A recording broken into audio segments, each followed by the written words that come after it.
ഒരു ദിവസം തങ്കമ്മച്ചി എൻ്റെ അടുത്ത് വന്നിട്ട് പറഞ്ഞു, ഡോക്ടറെ, ഇന്നലെ എൻ്റെ ബ്ലഡ് ടെസ്റ്റ് ചെയ്തപ്പോൾ അതിൽ CRP വളരെ കൂടുതലാണ്. എന്താ ഡോക്ടറെ, എനിക്കെന്തോ വലിയ പ്രശ്നമുണ്ടോ, എന്താണിത്, ഒന്നൊന്ന് എക്സ്പ്ലെയിൻ ചെയ്തു തരുമെന്ന് ചോദിച്ചു. CRP എന്ന് പറഞ്ഞാൽ റിയാക്റ്റീവ് പ്രോട്ടീൻ ആണ്. ഇതൊരു രോഗമൊന്നുമല്ല, ഇതൊരു മാർക്കറാണ്, ചില സൂചനകൾ നൽകുന്നൊരു മാർക്കറാണ്.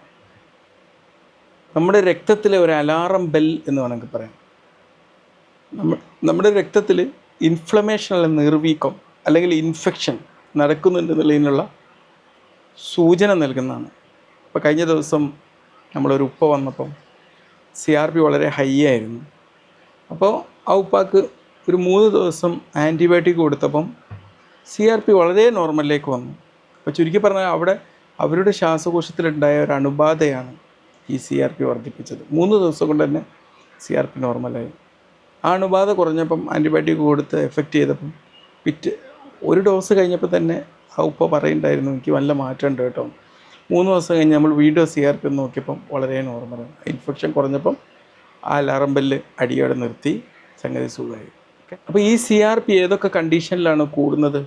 ഒന്ന് ഇൻഫെക്ഷൻ. ഇപ്പോൾ ശ്വാസകോശത്തിലെ ഇൻഫെക്ഷൻ എന്ന് പറഞ്ഞാൽ ഒരു ഉപ്പാക്ക്, ചിലർക്ക് മൂത്രപ്പഴുപ്പ് സ്ഥിരമായിട്ടുള്ള ആൾക്കാർക്ക് ചിലപ്പം അത് കൂടിയെന്ന് വരാം, അല്ലെങ്കിൽ മറ്റെന്തൊരു ഇൻഫെക്ഷൻ കൊണ്ടും ഇത് ഹൈ ആവാം. പിന്നെ നമ്മുടെ ശരീരത്തിൽ വാതം രോഗങ്ങൾ എന്ന് പറഞ്ഞാൽ അതിൻ്റെ ഒരു ഇൻഫ്ലമേഷൻ ഉണ്ടാക്കുന്നതല്ലോ.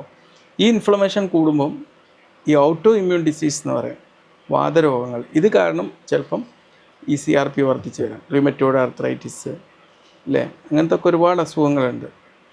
SLE, സ്ക്ലീറോഡെർമ, അങ്ങനത്തെ പല ഒരു വാതരോഗങ്ങളും ഇതുകൊണ്ടും വേണമെങ്കിൽ എന്ത് ചെയ്യാം, CRP ഹൈ ആയി നിൽക്കാം. ചില ഹൃദ്രോഗങ്ങൾ കൊണ്ട്, ഇപ്പോൾ ഹാർട്ട് അറ്റാക്ക് ഉണ്ടായി, തീർച്ചയായിട്ടും അറ്റാക്ക് ഉണ്ടാകുന്ന സമയത്ത് നമ്മുടെ ശരീരത്തിൽ നീർവീക്കം ഉണ്ടാക്കുന്നു. അതുപോലെ തന്നെ നമ്മുടെ രക്തക്കുഴലിൽ ബ്ലോക്കുകൾ ഉണ്ടാവുകയാണ്, അതും നമ്മുടെ രക്തക്കുഴലിൽ നടക്കുന്നൊരു നീർവീക്കമാണ്. ഇതും എന്താക്കും, ചിലപ്പം CRP വർദ്ധിപ്പിക്കാൻ കാരണമാവും. മനസ്സിലായില്ല, അതും നമുക്ക് ചില സൂചനകൾ നൽകും.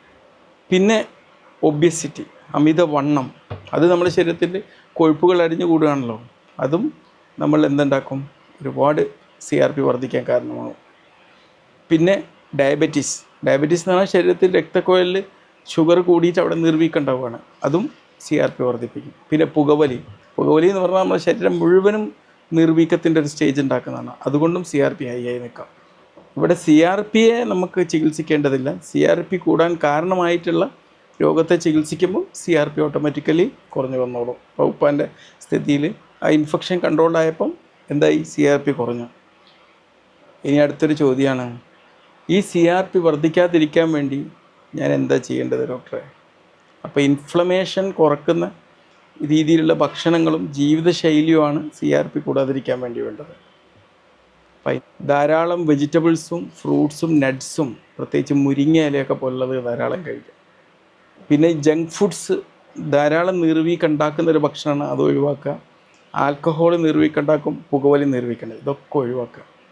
പിന്നെ അമിതവണ്ണം ഞാൻ പറഞ്ഞല്ലോ ഇതുണ്ടാക്കുന്നു, അപ്പോൾ അമിതവണ്ണം കുറക്കാൻ വേണ്ടി ശ്രമിക്കുക. പ്രമേഹം ഇതുണ്ടാക്കുമെന്ന് പറഞ്ഞു, പ്രമേഹം നിയന്ത്രണ വിധേയമാക്കുക. പിന്നെ ദിവസം ഒരു 30 മിനിറ്റ് വ്യായാമം ചെയ്യാൻ സമയം കണ്ടെത്തുക. സ്ട്രെസ്സ് കുറക്കാൻ വേണ്ടി പ്രാർത്ഥനകളൊക്കെ പോലത്തെ, യോഗ, നമസ്കാരം പോലത്തെ ഒക്കെ കോൺസെൻട്രേറ്റ് ചെയ്ത് ഫോക്കസ്ഡ് ആയിട്ട് ചെയ്യുക.